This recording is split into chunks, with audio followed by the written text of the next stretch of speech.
Hay, eleksyon na bukas. Sabihin ko lang kung ano ang mga karaniwang sanhi ng korupsyon. Nasa 10 ito.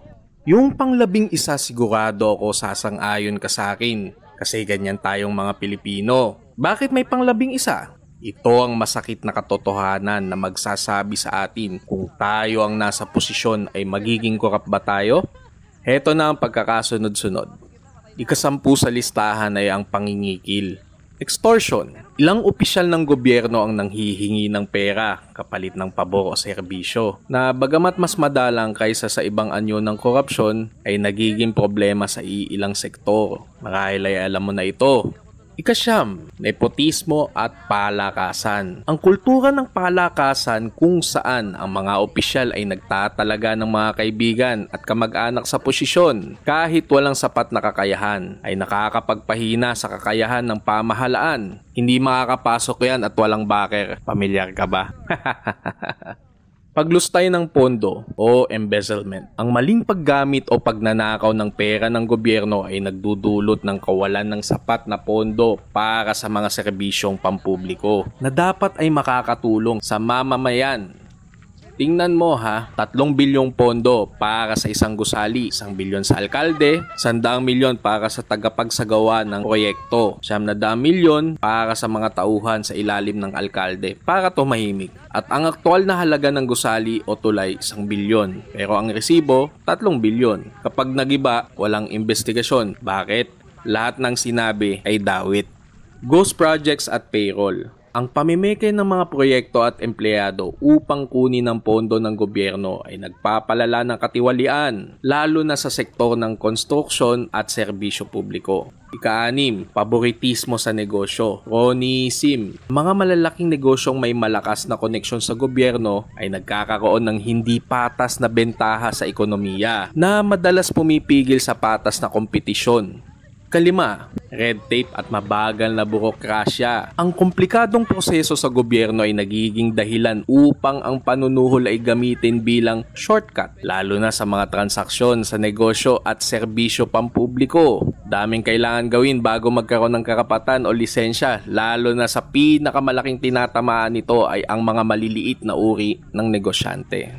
Ika-4, lagayan at suhol. Ang panunuhol ay laganap sa iba't ibang antas ng pamahalaan, mula sa maliit na transaksyon hanggang sa malalaking kontrata, at ito ang isa sa mga pinakasikat na anyo ng korupsyon o sa mababaw na paliwanag ay utang na loob sa mga negosyanteng tumaya sa kanila. Siyempre may kanya-kanyang manok yan. Sa madaling sabi, ang sanhi ay ang red tape. Ang epekto ay ang paglalagay ng suhol o bribery. Ika-3, pandarayang pampulitika at bilihan ng boto. Ang mga halal na opisyal ay gumagamit ng pandaraya upang makapanatili sa pwesto. Nagpapalakas sa siklo ng katiwalian. Saan ba kukunin ng pambili ng boto? Yung mga poster na yan at mga patalastas sa telebisyon na sinasabi nilang sagot ng kanilang mga kaibigan, babayaran din nila yan. Saan kukunin? Malamang sa buwis din natin na babawiin nila kapag nanalo na sila. Ang tanong, paano kung talo? Ilagay mo na lang sa lista, babawiin pa rin nila. Eto na, malapit na tayo. Pumapangalawa ang kawalan ng edukasyon at ang kawalan ng kamalayan ng publiko. Maraming mamamayan ang hindi lubusang nakakaunawa sa lawak ng korupsyon o sa epekto nito sa kanilang pang-araw-araw na buhay. Kaya't hindi sapat ang kanilang pagtutol o pagkilos laban dito. Bakit iboboto si artista? Kasi yun ang kilala.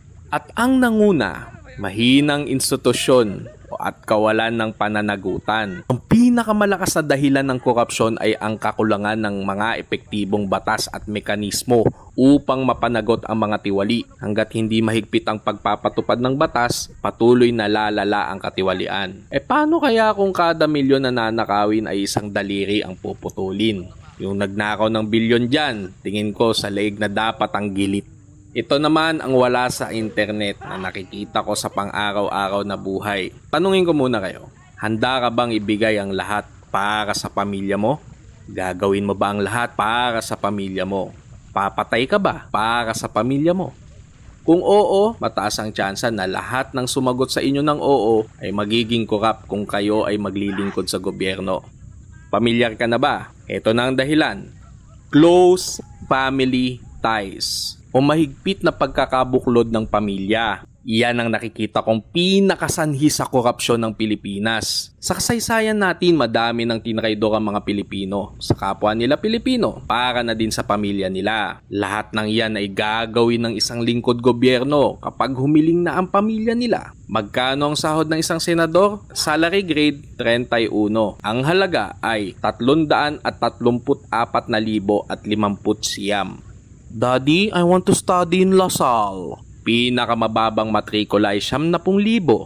Honey, there's a new bag in Louis Vuitton. Pinakamababang halaga ng bag ay 145,000.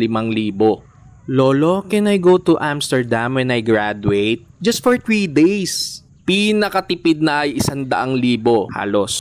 Kasya pa ba?